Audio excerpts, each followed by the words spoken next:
What is going on, YouTube fam? This your boy Tony 2 times, and we back with another episode of Hood Tales, man. Before I start, be sure to tap that like button. Definitely watch this video to the end to hear the full story and all the details in the case. For all the day one fam, y'all already know it's all love. Thanks for tuning back into another episode. If you're new to the channel and you feeling the content, feel free to subscribe. Definitely hit that notification bell so you can be notified every time we drop a new video. Let's get right into the story. As a man, some of the things we want out of life is to be a protector and provider for our families, making a way to get them a decent life. As we start bringing kids in this world, priorities shift from just you to having mouths to feed. That changes your whole perspective on life. You might go from hanging out on the scene to going to work and going straight home to the fam, with your only focus being seeing your kids happy or significant other if you had one. But even if you play by all the rules of life, stay out of trouble, work hard, be a good father, we are in a day and time when even staying out the way, going to work and doing your job, you still can be in harm's way. When pride and ego gets involved, a small situation can escalate into a major thing. And all it takes is someone feeling disrespected, a few words, altercation, a phone call to family or friends. Now everyone is on go mode, not asking what happened or why.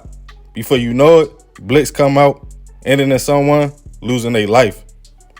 And on this episode of Hood Tales, we will be taking it to Flint, Michigan to discuss a man's run-in with a family while at work that turned fatal.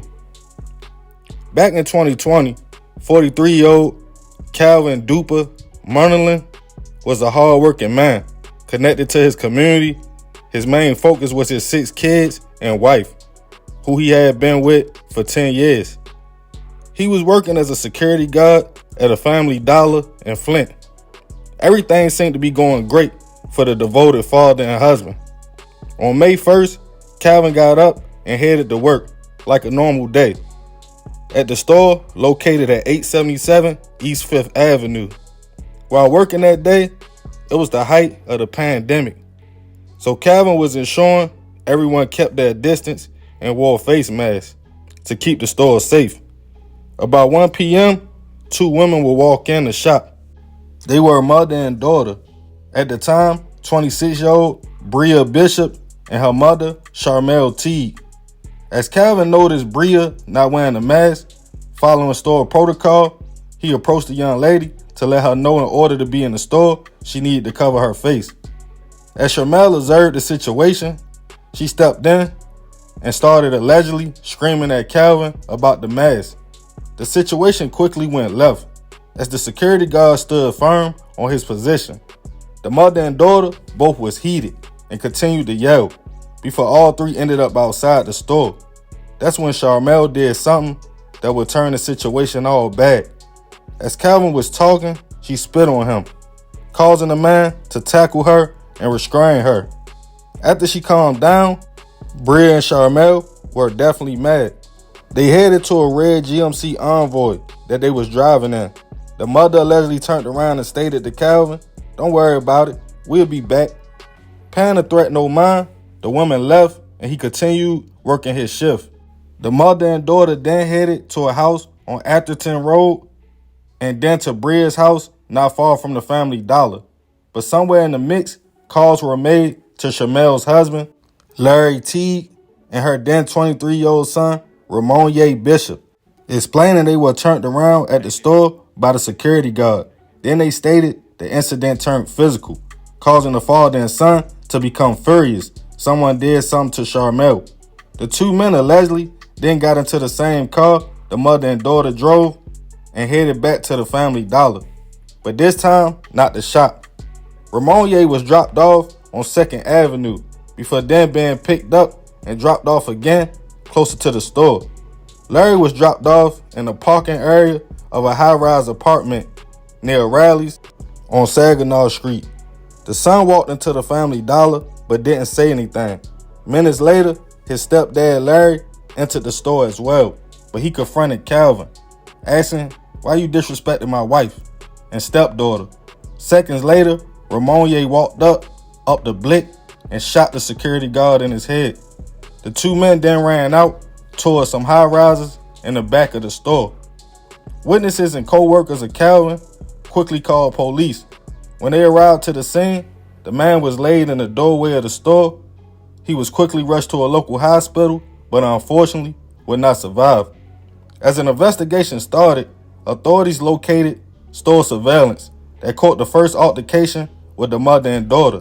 Then about 20 minutes later, the same GMC could be seen back in the area, and two men entering the store at different times. Calvin's family was notified and were in shock and disbelief as more details came out about the mass, the altercation with Charmel. His wife told News Calvin loved everyone, but he also took his work seriously, doing security for over 10 years and working at the Family Dollar for a year, where one of his sons also worked right beside the man, but wasn't at the store at the time.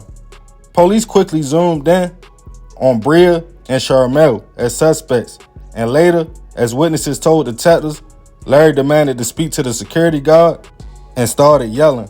As Calvin tried to de-escalate the situation, a masked man came behind him and shot him. Police tracked down mother and daughter and went through their phone records. Bria text messages were erased, but it was too late. With all the evidence and witness testimonies, warrants had already been issued on the family: mother, daughter, son, and stepdad. Charmel was charged with murder. Once it was determined, she made the call to send her husband and son. Bria was charged with lying to police and tampering with evidence. She bailed out and was on the box. Until the courts realized she wasn't staying at the address she claimed, and another person that was being released from jail had that as their home address. There was a conflict of interest. She was eventually locked back up. Then on May 7th, 2020, Larry was picked up near Studio 6 Hotel, all the way in Houston, Texas. The next day, Ramonier was picked up in Bay City, Michigan. Both men charged with murder. Calvin's family and friends gathered outside the Family Dollar store to have a vigil in his honor, as many were confused how a man could lose his life just for doing his job. As the case made it to trial, it was painted as a senseless act of violence that was premeditated. Calvin's family was dead.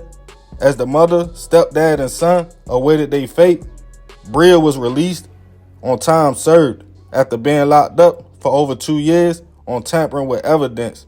Ramonier spoke out in court with a surprising statement, saying it was God's will he shot Calvin that day. Larry would have outbursts after outbursts, fire his attorney, and question the judge before being put out the courtroom. Charmel sat in silence as the three were all found guilty of premeditated hit, handgun violations, and sentenced to life in prison. Calvin's wife spoke out on the coldness of it all and that Ramonier threw his whole life away. And since he said it was God's will he shot Calvin, it's also God's will he spends the rest of his life in prison. One of Calvin's sons spoke on being a great young man and doing everything in his father's name, or the way he felt his dad would want it. Rest in peace to Calvin. I send my deepest prayers and condolences to his family, especially his wife and kids. This is a simple case of ego and feeling like you are always in the right. Charmel and her daughter could have simply bought a mask or just left the store. It was the height of a pandemic. Calvin didn't do nothing wrong but his job. But she disrespected that man, then flipped the script, telling her husband and son he was the physical one. And they all crashed out over a 50-cent mask, taking a man from his family and spending life in prison, all over temper and ego. So remember, we gotta succeed not to fail, so we won't be just another hood tale. Man, crazy situation. Rest in peace to Calvin. Man, this is a crazy story, man. It really don't make no sense. They could have just left the store. It could have went so many different ways. But sometimes when you in a mix and you think you right, you let egos get involved, everybody screaming, and she allegedly spit on that man. That's disrespectful, especially in the height of a pandemic with people going around sick and stuff like that. So, if he did tackle her, It was probably out of emotion, but she probably painted it to her son and her husband that he put hands on her. And it didn't even go that way, causing the father and husband to lose his life and causing all three of them to be in prison for the rest of their life. But y'all already know, man, I ain't gonna talk y'all head off. Leave it in the comments. Remember to definitely be respectful. I appreciate you if you made it to the end. Y'all already know it's all love, fam. This is another episode of Hood Tales. It's your boy Tony 2 times. I'm out.